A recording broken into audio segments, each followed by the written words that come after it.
Hello guys, welcome to my YouTube channel. आइए देखते हैं कुछ करंट अफेयर के बारे में। इसके पहले मैंने कुछ करंट अफेयर के लगभग 10 या 12 क्वेश्चन डाले हैं और करंट अफेयर को पढ़ना अति आवश्यक है। आगे हमारे ग्रुप डी के, एनटीपीसी सीबीटी 2 के और एसएससीजीडी के, पुलिस कांस्टेबल के, अन्य सारी वैकेंसी जैसे मतलब किसी भी प्रकार की कोई भी वैकेंसी है उसके लिए करंट अफेयर का बहुत बड़ा रोल होता है। तो आप प्रॉपर रूप से करंट अफेयर की क्लास को देखें। आइए देखते हैं। जैसा कि दे रखा है क्वेश्चन नंबर फर्स्ट हमें दे रखा है कि किसे रेलवे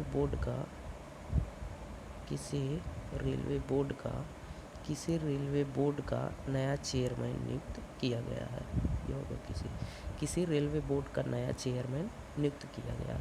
तो रेलवे बोर्ड का नया चेयरमैन किसको नियुक्त किया गया है, क्या आप लोग बता सकते हैं? या पीयूष गोयल, या रमेश पोखरियाल, या धर्मेंद्र प्रधान, या सीमांत शर्मा? कौन है इसके आंसर? कौन है? सीमांत कुमार शर्मा। इसके पहले कौन है? ये किसके स्थान पर आए हैं? पीयूष गोयल के स्थान पर आए हैं। किसके स्थान पर आए हैं?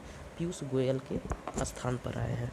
और हमारे ये जो है रमेश पोखरियाल निशंक, ये क्या है? ये रमेश पोखरियाल निशंक जो है हमारे एजुकेशन मिनिस्टर थे। क्या थे?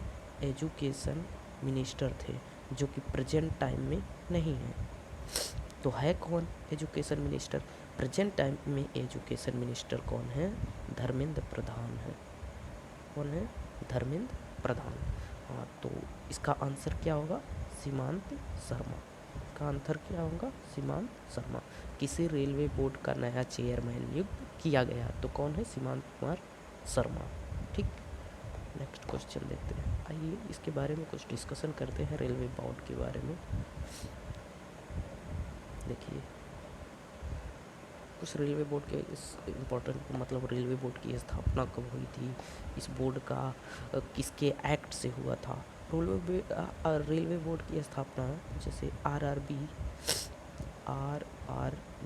रेलवे बोर्ड की स्थापना 1901 ईस्वी में रॉबर्टसन आयोग की सिफारिश पर हुई थी। किसके? रॉबर्टसन आयोग के सिफारिश पर हुई थी। सिफारिश पर हुई। आरआरबी बोर्ड की स्थापना किसकी सिफारिश पर हुई थी? रॉबर्टसन आयोग के सिफारिश पर हुई थी। और रॉबर्टसन आयोग की सिफारिश पर आरआरबी मतलब रेलवे बोर्ड की स्थापना हुई थी। और 1924 ईस्वी में रेल बजट को 1924 ईस्वी में रेल बजट को आम बजट में जोड़ा गया। प्लस आम बजट में जोड़ा गया था। कब? 1924 ईस्वी में रेल बजट को आम बजट में जोड़ा गया था।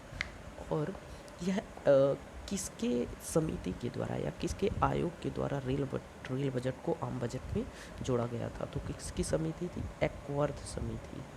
कौन सी समिति थी? एक्वर्थ समिति के द्वारा रेल बजट को आम बजट में 1924 ईस्वी में जोड़ा गया था। और इसको कब अलग किया गया था? 2017 में रेल बजट को आम बजट से अलग किया गया। नहीं, सॉरी, ये 2017 में रेल बजट को आम बजट में जोड़ा गया था। 2017 में कब जोड़ा गया था? इसको क्या किया गया था? 2017 में जोड़ा गया। 2024 में भी इसको जोड़ दिया गया था, पुनः अलग करके। पहले अलग किया गया था, फिर जोड़ा गया था, उसके बाद फिर बीच में अलग कर दिए गए थे। फिर 2017 से रेल बजट और आम बजट को दोनों को एक ही साथ पेश करने लगा। ये किसकी समिति पर हुई थी? ये 2017 में जो रेल बजट आम बजट को जोड़ करके पेश किया गया था, ये किसकी समिति पर हुई थी? ये विवेक देव राय समिति पर किसकी समिति पर? विवेक देवराय समिति पर। तो मैंने क्या क्या बताया? पहले मैंने ये बताया कि रेलवे बोर्ड की स्थापना 1901 ईस्वी में रॉबर्टसन आयोग की सिफारिश पर हुई थी। दूसरा मैंने ये बताया कि 1924, ये 28 नहीं है, 1924 में रेल बजट को आम बजट में जोड़ा गया था, किसके? एक्वर्थन समिति के द्वारा। कब? 1924 ईस्वी में। और 2017 में रेल बजट को आम बजट के द्वारा आर बजट में जोड़ा गया, किसके? विवेक देवराय समिति के द्वारा। सॉरी, मुझे इसमें कुछ कन्फ्यूजन सा लग रहा है, इसको मैं कंफर्म कर दूंगा नेक्स्ट वीडियो में क्या इसका सही है। ठीक, इसको मैं कंफर्म कर दूंगा। ओके, चलिए देखते हैं नेक्स्ट क्वेश्चन को। नेक्स्ट क्वेश्चन क्या है हमारा?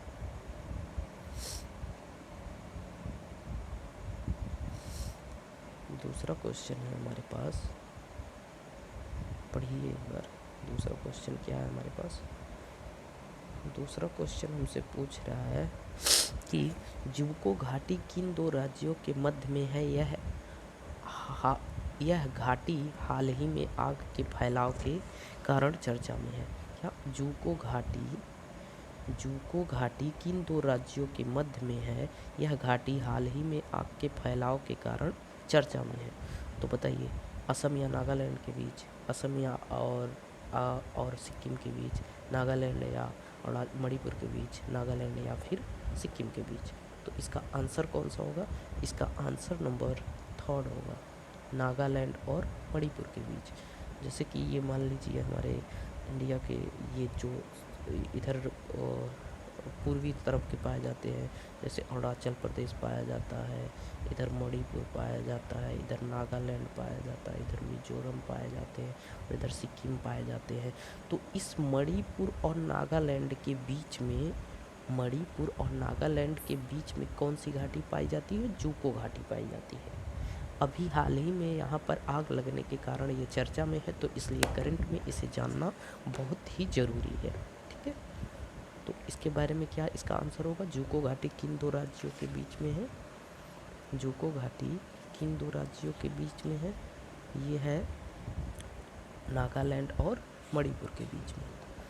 आइए कुछ नागालैंड और मणिपुर के बारे में जानते हैं।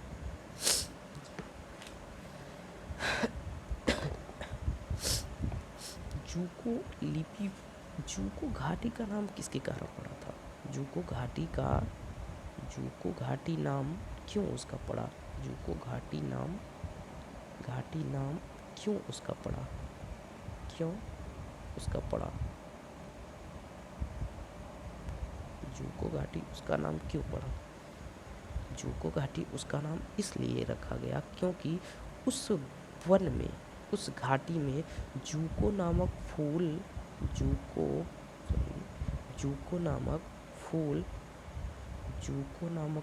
के पाए जाने के कारण, जुको नामक फूल अधिक मात्रा में पाए जाने के कारण,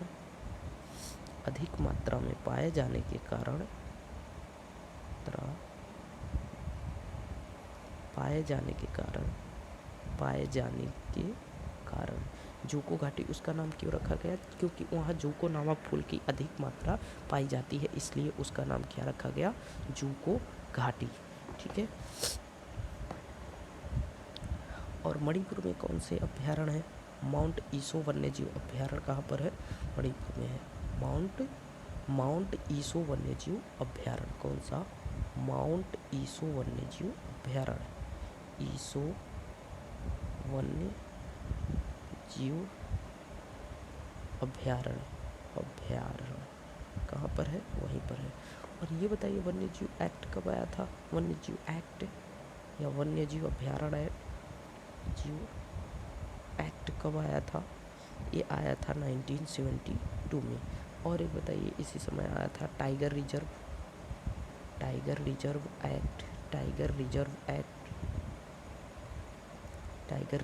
एक्ट कब आया था?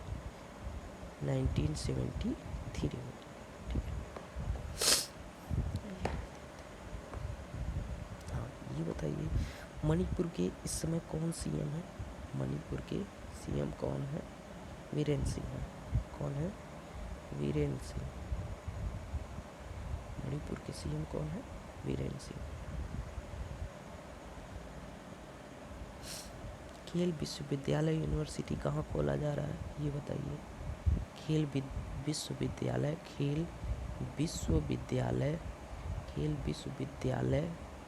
यूनिवर्सिटी, खेल विश्वविद्यालय कहाँ खोला जा रहा है? ये भी खोला जा रहा है मणिपुर में। कहाँ पर खोला जा रहा है? मणिपुर में। खेल विश्वविद्यालय कहाँ खोला जा रहा है? मणिपुर में खोला जा रहा है, इसको याद रखिएगा।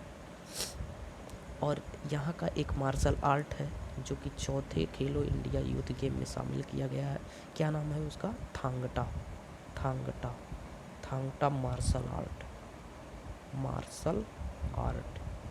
कौन सा? थांगटा मार्शल आर्ट है जो कि अभी चौथे खेलो इंडिया यूथ गेम में शामिल किया जाएगा। ये कहाँ का मार्शल आर्ट है? ये मणिपुर का मार्शल आर्ट। अच्छा, एक और बताइए। कलारी पट्टू ये कहाँ का मार्शल आर्ट है? ये है हमारा कहाँ का मार्शल आर्ट? ये है हमारा केरला का मार्शल आर्ट। कहाँ का है? केरला का। और बताइए गतका कहाँ का है? गतका कहाँ का है? गतका है हमारा कहाँ का? पंजाब का। कहाँ का? पंजाब का। ठीक है। और एक मलखम्ब बताइए। मलखम्ब कहाँ का मार्शल आर्ट है? मलखम्ब हमारा मार्शल आर्ट है मध्य प्रदेश का। कहाँ का? मध्य प्रदेश का। ठीक है। तो हमने 3-4 मार्शल आर्ट भी आपको बता दिए। कौन कौन से? एक बताया हमने थांगटा मणिपुर का है, दूसरा बताया कलारी पट्टू केरला का है, तीसरा बताया गतका पंजाब का है, मलखम्ब बताला मध्य प्रदेश का है। ठीक है। अब देखते हैं हम नेक्स्ट क्वेश्चन। कौन सा? नेक्स्ट क्वेश्चन हम देखते हैं क्वेश्चन नंबर 3। ये क्या पूछ रहा है हमसे? ये पूछ रहा है माइकल किंडो का निधन हो गया, इनका संबंध किस खेल से था? माइकल किंडो का निधन हो गया, इनका संबंध किस खेल से था? इनका संबंध हॉकी से था। किससे था? हॉकी से। इनका संबंध किस खेल से था? हॉकी से था। माइकल किंडो का निधन हो गया, इनका संबंध किस खेल से था? हॉकी से था। तो आइए देखते हैं। 1975 में मलेशिया में एक हॉकी वर्ल्ड कप हुआ था, तो इसमें इन्होंने क्या लाया था? Gold but. क्यों इनका नाम इतना हाईलाइटेड है? क्योंकि 1975 में मॉरिशस में एक हॉकी वर्ल्ड कप हुआ था। हॉकी वर्ल्ड कप हुआ था। हॉकी वर्ल्ड कप कहाँ पर हुआ था? मॉरिशस। कहाँ पर? मॉरिशस में हुआ था 1975 में एक वर्ल्ड कप। उसमें इन्होंने क्या लाया था? गोल्ड मेडल लाया था। क्या लाया था? Gold medal. क्या लाया था इन्होंने? गोल्ड मेडल लाया था। ये कहाँ के हैं? किस राज्य के हैं? ये हैं झारखंड के। कहाँ के? झारखंड के। किस राज्य के हैं? ये झारखंड के हैं। ठीक है। हाँ, झारखंड के कुछ अच्छे पॉपुलर चीज़ें देखते हैं। जैसे झारखंड में एक बहुत ही पॉपुलर जगह है जो बहुत ही एग्ज़ाम में पूछे जाते हैं। क्या आप उसके बारे में जानते हैं? मैं बता रहा हूँ। उसका क्या नाम है? एक पाया जाता है झारखंड में जादूगुड़ा नामक जगह। झारखंड में कैसा? जादूगुड़ा नामक जगह पाया जाता है। इसे कहा जाता है, इस स्थान को, यूरेनियम का भंडार यहाँ पाया जाता है। कहाँ पर पाया जाता है? जादूगुड़ा, झारखंड में यूरेनियम का भंडार पाया जाता है। और यहीं पर एक स्टील प्लांट है। कौन सा? Bokaro steel plant. कौन सा प्लांट है? Bokaro steel plant. ये कहाँ पाए जाते हैं? झारखंड में। ठीक। तो मोस्ट चीज़ों को आप आराम से देखें और समझें। नेक्स्ट क्वेश्चन देखते हैं। चौथा क्वेश्चन हमसे क्या पूछ रहा है? क्वेश्चन नंबर 4 हमसे ये पूछ रहा है। क्वेश्चन नंबर 4 हमसे ये पूछ रहा है कि किस राज्य सरकार ने आरोग्य श्री योजना आयुष्मान भारत योजना में विलय करने की घोषणा की है? क्या पूछ रहा है? किस राज्य सरकार ने आरोग्य श्री योजना को आयुष्मान भारत योजना में विलय करने की घोषणा की है? तो इसका आंसर क्या होगा? हरियाणा होगा या पंजाब होगा या तमिलनाडु होगा या तेलंगाना होगा?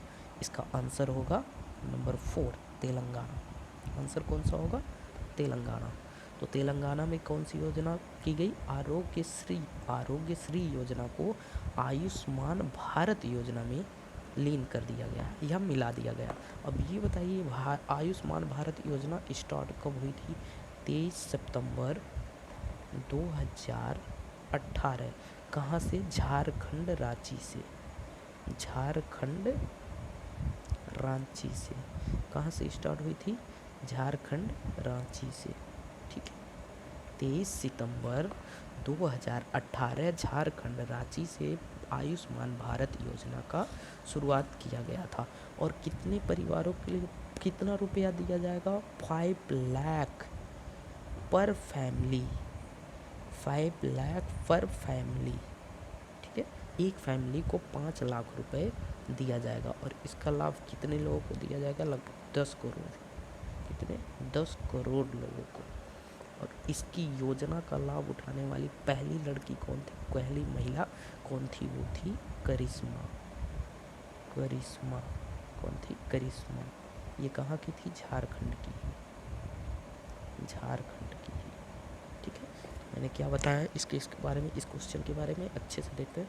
किस राज्य सरकार ने आरोग्य श्री योजना आयुष्मान भारत योजना में विलय करने की घोषणा की है? तो इसका आंसर है क्या? तेलंगाना। और आयुष्मान भारत योजना का स्टार्ट कब हुआ? 23 सितंबर 2018 झारखंड रांची से। और इसको प्रत्येक फैमिली को 5 लाख रुपए दिए जाएंगे और इसका लाभ 10 करोड़ लोगों को दिया जाएगा। इसका पहला लाभ उठाने वाली वोमेन कौन सी है? करिश्मा है, जो कि कहाँ से है? झारखंड से है। ठीक है, नेक्स्ट क्वेश्चन देखते हैं। Question number 5। ये देखिए क्वेश्चन नंबर 5 हमें क्या कह रहा है? मुस्कान अभियान किस मंत्रालय से संबंधित है? बहुत ही इंपॉर्टेंट क्वेश्चन है, बहुत ही। क्या? मुस्कान अभियान। कौन सा अभियान? मुस्कान अभियान किस मंत्रालय द्वारा स्टार्ट की गई? बताइए। रक्षा मंत्री, गृह मंत्री, शिक्षा मंत्री? रक्षा मंत्री, गृह मंत्री या फिर शिक्षा मंत्री या फिर राज्य मंत्री? कौन सा होगा? रक्षा मंत्री या गृह मंत्री या शिक्षा मंत्री या फिर राज्य मंत्री? मैं बताता हूँ, इसका आंसर होगा आंसर नंबर बी। किसने स्टार्ट किया था? गृह मंत्री ने, जिसे हम क्या कहते हैं? Home minister. Home minister. इसका मतलब किसने स्टार्ट किया था? अमित शाह ने। अमित शाह ने। यही तो है प्रेजेंट टाइम में होम मिनिस्टर। और रक्षा मंत्री कौन है इस समय? राजनाथ सिंह। क्या है? रक्षा मंत्री। और शिक्षा मंत्री इस समय कौन है? धर्मेंद्र प्रधान। अभी मैंने आगे बताया है, धर्मेंद्र प्रधान। ठीक है, और हमारे राज्य मंत्री कौन हुए? राज्यसभा के मंत्री या नेता बनाए गए हैं कौन? पीयूष गोयल। पीयूष गोयल। आइए नेक्स्ट क्वेश्चन के बारे में देखते हैं। उनसे क्वेश्चन नंबर 6। क्वेश्चन नंबर 6 हमसे क्या पूछ रहा है? हाल ही में किसे स्टील अथॉरिटी ऑफ इंडिया का चेयरमैन चुना गया? ये तो और ही अच्छा क्वेश्चन है। क्या? हाल ही में स्टील अथॉरिटी ऑफ इंडिया का चेयरमैन, इसको अच्छे से हम एक्सप्लेनेशन देंगे। सब क्वेश्चन का लगभग अच्छे से ही दे रहे हैं। अगर फिर भी आप लोगों को कोई दिक्कत लगे या प्रॉब्लम लगे तो आप कमेंट करके अवश्य बताएं। हाँ, देखिए क्वेश्चन क्या पूछ रहा है, और लाइक सब्सक्राइब तो ज़रूर करें। हाल ही में किसे स्टील अथॉरिटी ऑफ इंडिया का चेयरमैन चुना गया? हाल ही में किसे स्टील अथॉरिटी ऑफ इंडिया का चेयरमैन चुना गया? क्या? सेल। क्या पूछ रहा है ये? सेल एक स्टील प्लांट है। Steel authority of India limited. Steel authority of India limited. इसकी पहली महिला कौन है? इसकी जो चुनी गई है वो वोमेन है, महिला है। पहली बार कोई महिला चुनी गई है सेल की, जो कि चेयरमैन है। कौन सी है? सीमा देवी है, सीमा मंडल है, सोमा मंडल है, अनिल कुमार। क्या नाम है, वाह! सटीक। सीमा देवी, सीमा मंडल, सोमा मंडल। तो इसके आंसर हैं ये हमारी सोमा मंडल। सोमा मंडल क्या है? हमारी स्टील अथॉरिटी ऑफ इंडिया की फर्स्ट चेयर वोमन है। फर्स्ट वोमेन चेयरमैन है जो कि चुनी गई हैं स्टैम्प्स 2021 में, ठीक, फर्स्ट वोमेन चेयरमैन है। तो आइए कुछ हम देखते हैं ये किसके स्थान पर आई हैं, ये बताइए किसके स्थान पर, अनिल कुमार के। इनके पहले कौन था सेल अथॉरिटी का, पहले कौन थे, पहले थे अनिल कुमार, पहले कौन थे, अनिल कुमार। ये देखते हैं सेल की स्थापना कब हुई थी, सेल के बारे में कुछ देख लेते हैं। सेल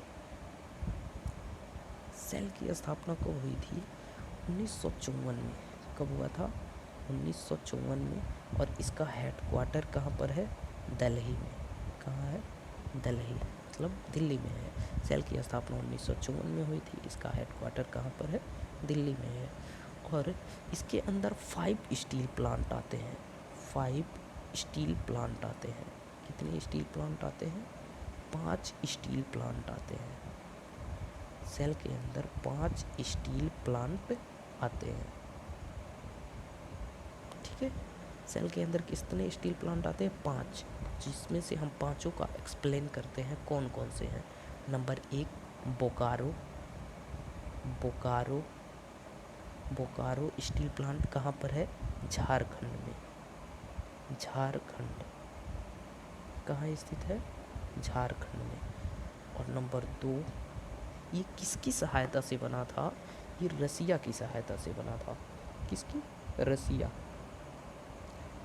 ये किसकी सहायता से बना था, रसिया की सहायता से। नंबर 2 देखते हैं भिलाई, कौन सा है, भिलाई। भिलाई कहाँ पर स्थित है, भिलाई जो है छत्तीसगढ़ में स्थित है। कहाँ, छत्तीसगढ़, छत्तीसगढ़। अब ये किसकी सहायता से, किस देश की सहायता से बना था, ये भी रूस की सहायता से बना था। ये भी किसकी सहायता से, रूस की सहायता से। तीसरा देखते हैं, तीसरा था राउरकेला, राउरकेला, राउरकेला जो कि कहाँ पड़ता है, उड़ीसा में। कहाँ पर, उड़ीसा में, राउरकेला उड़ीसा में। ये किसकी सहायता से बना था, ये बना था जर्मनी की सहायता से। किसकी सहायता से, जर्मनी की सहायता से। नेक्स्ट आ जाता है हमारा 4th नंबर दुर्गापुरा, दुर्गापुरा।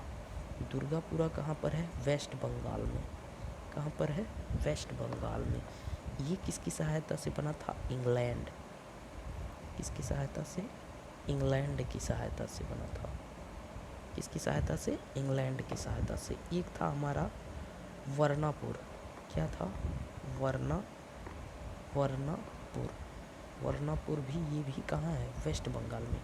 अब एक चीज़ और देखिए इसमें, जो हमारे बोकारो, भिलाई और राउरकेला थे, या फिर बोकारो एक ऐसा प्लांट है, बोकारो, बोकारो जो हमारा बना था, ये 3rd 5 ईयर प्लान के अंतर्गत बना था। खूब 3rd 5 ईयर प्लान के अंदर भी कौन बना था, बोकारो। और बाकी ये तीनों जो हैं, भिलाई, राउरकेला और दुर्गापुरा, ये तीनों किससे बने थे, 2nd 5 ईयर प्लान में। किसमें बने थे, 2nd 5 ईयर प्लान में। ओके, आई थिंक अच्छे से समझ में आया होगा ये भी क्वेश्चन। चलिए देखते हैं अब नेक्स्ट क्वेश्चन को, क्या हमसे पूछ रहा है। नेक्स्ट हो गए 6, नेक्स्ट क्वेश्चन देखते हैं 7वां। 7वां हमसे क्या पूछ रहा है, देश की सबसे युवा पंचायत अध्यक्ष कौन सी बनी है। देश की सबसे युवा पंचायत सदस्य कौन बनी है। अपनी इंडिया की सबसे युवा पंचायत सदस्य अध्यक्ष कौन बनी है। इसका आंसर है रेशमा मरियम। कौन बनी है, रेशमा मरियम, जो कि कहाँ की है, केरला की है। कहाँ की है, केरला की। अभी इसकी उम्र जो है 21 साल है। कितना है, 21 ईयर्स, ओनली 21 ईयर्स है, ठीक है। अब हम लोग कुछ पंचायती राज के बारे में कर लेते हैं चर्चा। किसके, पंचायती राज, कुछ पंचायती राज कर लेते हैं। पंचायती राज की स्थापना कब हुई, पंचायती राज की समिति से हुआ था क्या, सॉरी, पंचायती राज,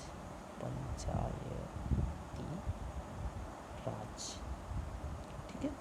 पंचायती राज्य की स्थापना जो हुई थी 2 अक्टूबर 1959 में राजस्थान के नागौर जिला से। कहाँ से? नागौर से। पंचायती राज की स्थापना 2 अक्टूबर 1959 ईस्वी में 1959 ईस्वी में राजस्थान के नागौर से हुआ था। ठीक, राजस्थान के नागौर से हुआ था। और ये किस समिति की अध्यक्षता में हुई थी? बलवंत राय मेहता। कौन? बलवंत राय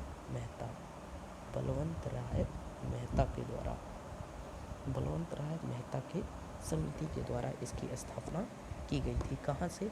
राजस्थान के नागौर जिला से 2 अक्टूबर 1959 को। ठीक है। पंचायती राज दिवस कब मनाते हैं? 24 अप्रैल को मनाते हैं। कब मनाते हैं? 24 अप्रैल को। कब मनाते हैं? 24 अप्रैल को पंचायती राज दिवस मनाया जाता है। ठीक है। ओके, अब आइए नेक्स्ट क्वेश्चन देखते हैं। नेक्स्ट क्वेश्चन नंबर 8 हमसे क्या पूछ रहा है? 31 दिसंबर 2020 को जारी आईसीसी टेस्ट रैंकिंग में शीर्ष स्थान किस बल्लेबाज को प्रदान किया गया? वाह, शीर्ष स्थान किस बल्लेबाज को प्रदान किया गया? इसके 3 ही। अच्छा, नेक्स्ट पेज पे होगा। बताइए, जो रूट था, स्मिथ था या विलियमसन था? कौन था? जो रूट, स्मिथ या विलियमसन? तो इसके आंसर हो जाएंगे कि विलियमसन। कौन थे? कि विलियमसन। कौन थे 107वें स्थान पर? कि विलियमसन। ये कहाँ के खिलाड़ी हैं? न्यूजीलैंड के। कहाँ के खिलाड़ी हैं? न्यूजीलैंड के। कहाँ के खिलाड़ी हैं? न्यूजीलैंड के, जिन्हें 31 सितंबर 2020 को जारी आईसीसी रैंकिंग टेस्ट में शीर्ष स्थान दिया गया। किसमें? बल्लेबाजी। नेक्स्ट क्वेश्चन देखते हैं। Question number 9। कौन सा क्वेश्चन नंबर 9? क्या पूछ रहे हैं 9 से? कोपिली जल विद्युत परियोजना का संबंध किस राज्य से है? मतलब कोपिली जल विद्युत परियोजना किस राज्य में है? नागालैंड में है, असम में है, सिक्किम में है या फिर तमिलनाडु में है? कहाँ पर है? नागालैंड में है, सिक्किम में है या फिर तमिलनाडु या फिर असम में है? तो इसका आंसर क्या है? असम। अभी मैंने अगला जो वीडियो पहला वाला डाला है उसमें असम के बारे में बहुत ही अच्छे से मैंने बताया।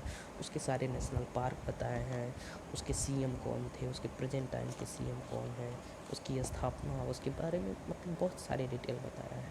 तो यहाँ पर आई थिंक नहीं बताना पड़ेगा, अच्छे से देखिए। तो इसका आंसर कौन सा है? इसका आंसर कौन सा है? कोपिला जल विद्युत परियोजना असम में पाया जाता है। किस नदी पर है ये? किस नदी पर है? कोपिला नदी पर। कोपिला नदी पर। किस पर है? कोपिला नदी पर। अब ये कोपिला नदी जो है ना, ब्रह्मपुत्र नदी की सहायक नदी है। ब्रह्मपुत्र की क्या है? ब्रह्मपुत्र नदी की सहायक है। ब्रह्मपुत्र की सहायक है। ब्रह्मपुत्र नदी की क्या है? सहायक है। ठीक, ये देखते हैं next question. Question number 10। Question number 10 पूछ रहा है विश्व ब्रेल दिवस कब मनाया जाता है? बहुत अच्छे। विश्व ब्रेल दिवस कब मनाया जाता है? विश्व ब्रेल दिवस कब मनाया जाता है? 2 जनवरी, 3 जनवरी, 4 जनवरी या 5 जनवरी? कब मनाया जाता है? विश्व ब्रेल दिवस मनाया जाता है 4 जनवरी को। और ये ब्रेल दिवस होता क्या है? ब्रेल का मतलब होता है दृष्टिहीन। ब्रेल का मतलब क्या होता है? दृष्टिहीन व्यक्तियों को, मतलब जिसे कुछ दिखाई ना दे। कैसे? ब्रेल का मतलब होता है दृष्टिहीन। दृष्टिहीन। ब्रेल का मतलब होता है क्या? दृष्टिहीन लोगों के लिए, जो कि पढ़ ना सके, देख ना सके, छू कर किसी चीज़ को समझ सके, छू कर कुछ समझे, कुछ समझ सके।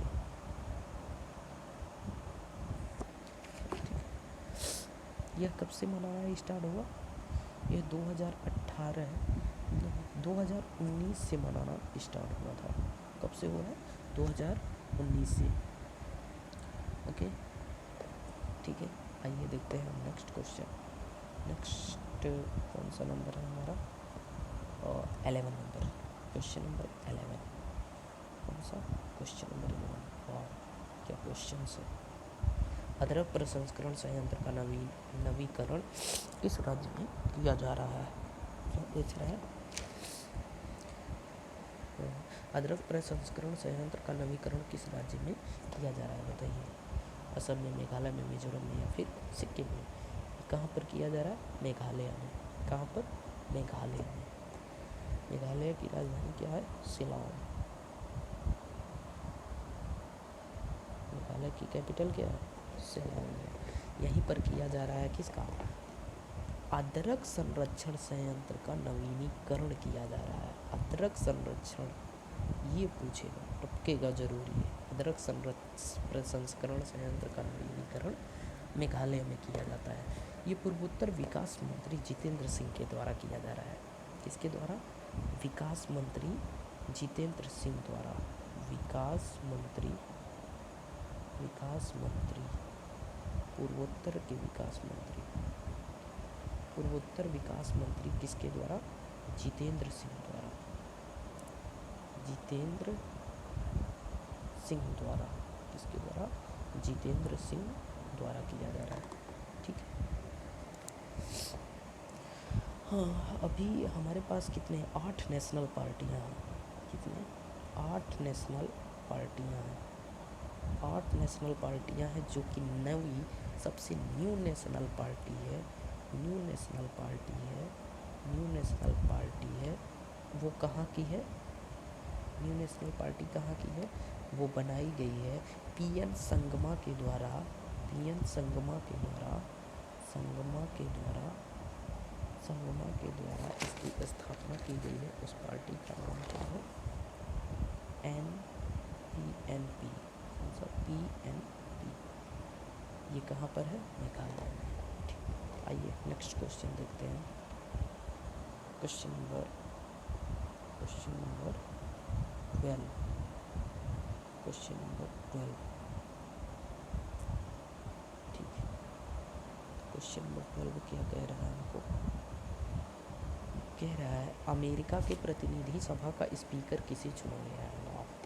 अमेरिका के प्रतिनिधि सभा के स्पीकर किसे चुना गया है? ये कौन है? Nancy Pelosi. कौन है? Nancy Pelosi. किसको चुना गया है? नैन्सी पेलोसी को। और ये कौन है? कमला हैरिस। ये 49 नंबर की क्या है? हमारी वाइस प्रेसिडेंट है। कहाँ की? USA की। 49 नंबर की वाइस प्रेसिडेंट कौन है? कमला। ओके, आई थिंक मेरा पढ़ाया हुआ आपको अच्छे से समझ में आया होगा। अगर आपको समझ में आया है और नहीं भी आया है तो फिर भी हमारे वीडियो पर कमेंट करके अवश्य बताएं कैसा लगा आपको। अच्छा लगा या ख़राब लगा, कोई भी आपके अंदर की जो भी चाहत हो वो आप एक्सप्लेन करके ज़रूर बताएं। Thank you for watching. मिलते हैं अब आप नेक्स्ट वीडियो में।